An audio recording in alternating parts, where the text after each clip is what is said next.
বড় পীর আব্দুল কাদের জিলানী রহমাতুল্লাহি আলাইহি একদিন রাস্তা দিয়া চলতেছেন, পথের মধ্যে একটা কুকুর দাঁড়িয়ে গেল। বড় পীর আব্দুল কাদের জিলানী রহমাতুল্লাহি আলাইহিকে সালাম দিল কুকুর।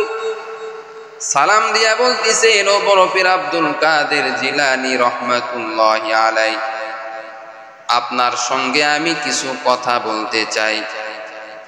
এইবার বড় পীর আব্দুল কাদের জিলানী রহমাতুল্লাহি আলাইহি এই কুকুরটাকে বলতেছেন, রে কুকুর, কি কথা বলবে বলো।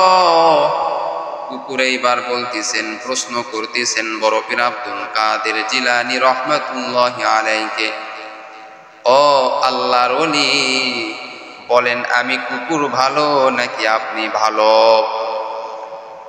বড় পীর আব্দুল কাদের জিলানী রহমাতুল্লাহি আলাইহি প্রশ্ন শুনে টেনশনে পড়ে গেল। এইবার বড় পীর আব্দুল কাদের জিলানী রহমাতুল্লাহি আলাইহি মনে মনে চিন্তা করতেছেন, যদি আমি বলি ভালো, আমি নিজেকে যদি ভালো বলি তাহলে অহংকার হয়ে যাবে। আবার যদি আমি কুকুরকে ভালো বলি তাহলে আল্লাহর কথার বিপরীত হয়ে যাবে। কারণ আল্লাহ তো কোরআনের মধ্যে বলেছেন, ওয়ালাকাদ কাররামনা বানি আদম, বনি আদম হলো সব থেকে শ্রেষ্ঠ, সব থেকে শ্রেষ্ঠ। যত মাখলুকাত রয়েছে সব মাখলুকাতের থেকে বনি আদম হলো সব থেকে শ্রেষ্ঠ। এখন আমি কি বলবো? আমি নিজেকে বড় বলতে পারি না, আমি তাকেও বড় বলতে পারি না, ভালো বলতে পারি না।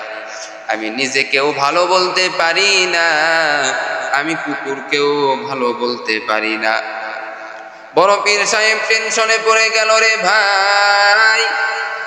এইবার বড় পীর আব্দুল কাদের জিলানী রহমাতুল্লাহি আলাইহি মুরাকাবায় বসে গেলেন, আল্লাহর কাছে বলা শুরু করলেন, ও দয়ার মালিক, তুমি আমাকে ওই কুকুরের প্রশ্নের জবাবটা জানায়া দাও। কুকুরকে বলেছিল বড় পীর আব্দুল কাদের জিলানী রহমাতুল্লাহি আলাইহি, কুকুরের কাছ থেকে সময় নিয়েছিল, ও কুকুর, তোমার প্রশ্নের জবাব দিব, তবে কিছুদিন তোমাকে অপেক্ষা করতে হবে। আল্লাহ তাআলা আমাকে তোমার প্রশ্নের জবাব জানায়া দিবেন।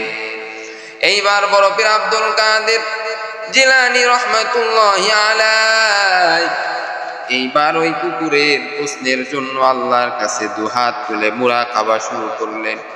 ও দয়ার মালিক, এই প্রশ্নের উত্তরটা তুমি জানায়া দাও। আল্লাহ তাআলা প্রশ্নের উত্তরটা জানায়া দিলেন।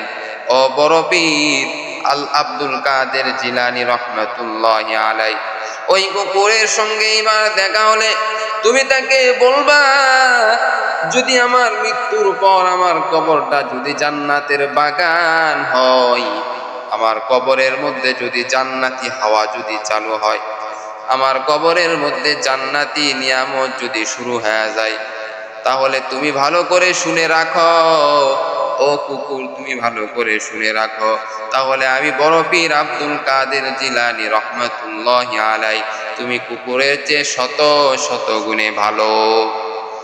আর আল্লাহ না করুক, যদি আমার কবরের মধ্যে জাহান্নামের হাওয়া চালু হয়ে যায়, আমার কবরটা যদি সাপ বিচ্ছু দ্বারা যদি ভরপুর হয়, আমার কবরের মধ্যে যদি জাহান্নামের আগুন যদি শুরু হয়ে যায়, কবরের মধ্যে যদি আমি আযাবের মধ্যে যদি পড়ে যাই, ও কুকুর, তুমি ভালো করে শুনে রাখো, তাহলে আমি বড় পীরের থেকে তুমি কুকুর ভালো। কারণটা কি জানো? কারণ আমার মরণের পরে আল্লাহর কাছে আমার হিসাব দিতে হবে, আল্লাহর কাঠগড়ায় আমাকে দাঁড়াইতে হবে। কিন্তু ও কুকুর, তোমার কোনো দাঁড়াইতে হবে না, তোমার কাঠগড়ায় কোনো দাঁড়াইতে হবে না। তুমি মাটির সঙ্গে মিশে যাইবা, কিন্তু আমাকে আল্লাহ আবার সৃষ্টি করবেন। সৃষ্টি করার পরে আল্লাহ আমাকে হিসাব দিবেন আমার থেকে।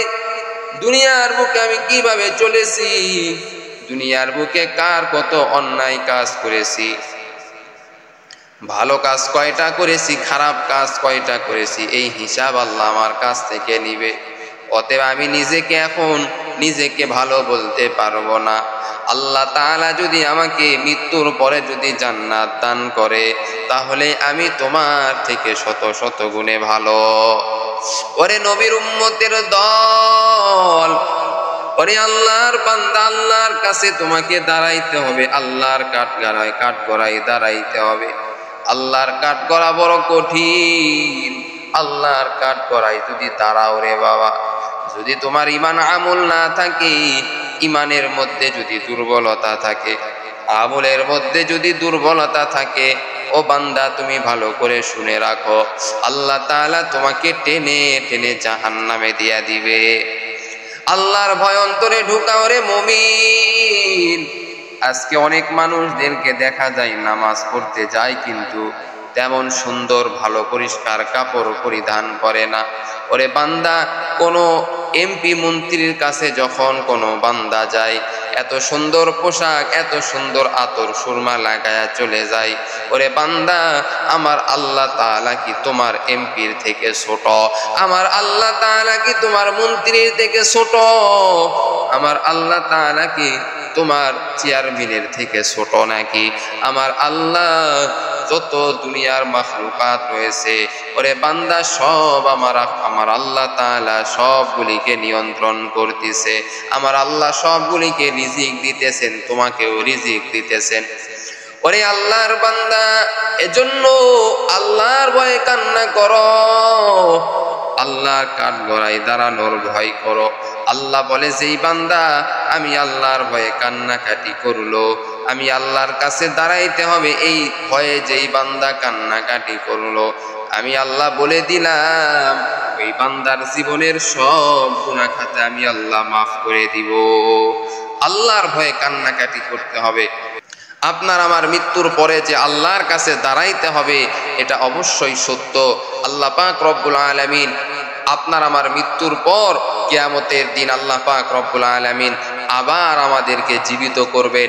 জীবিত করার পরে আল্লাহ পাক রব্বুল আলামিন আমাদের কাছে হিসাব নেবেন, ভালো আমল কতগুলি করেছি, খারাপ আমল কতগুলি করেছি। হিসাব নেওয়ার পরে জান্নাত জাহান্নাম আল্লাহ তাআলা দিয়া দিবেন। এজন্য বড় পীর আব্দুল কাদের জিলানী রহমাতুল্লাহি আলাইহি এত বড় মাপের একজন পীর হওয়ার পরেও নিজেকে ভালো বলার কোনো সাহস পাই নাই, নিজে যে ভালো এটা সে বলতে পারে নাই। করে আল্লাহর বান্দা, কারণ সে জানে যদি আমার একটা গুনার কারণে, এমন একটি গুনার কারণে আল্লাহ আমার নামটা যদি জাহান্নামের খাতায় দিয়ে দেয়, আমি আব্দুল কাদের করার কিছু থাকবে না। ওরে আল্লাহর বান্দা, এজন্য বলেছে আব্দুল কাদের জিলানী রহমাতুল্লাহি আলাইহি কুকুরটাকে বললেন, এরে কুকুর, যদি আমার মৃত্যুর পর আমি যদি জান্নাত পেয়ে যাই, তাহলে আমি তোর থেকে ভালো, আর যদি আমি জাহান্নামে চলে যাই, তাহলে আমি তোর থেকে ভালো নয়। এজন্য আমাদের সর্বদা দোয়া করতে হবে, হে আল্লাহ, আপনি আমাদের মৃত্যুর পরে জান্নাতের মেহমান আপনি আমাদেরকে বানায়া দিয়েন। আল্লাহ পাক রব্বুল আলামিন আমাদের সকলকে বেশি বেশি নেক আমল করে কবরে যাওয়ার এবং তৌফিক আল্লাহ পাক রব্বুল আলামিন দান করুক। সকলে বলেন আমিন।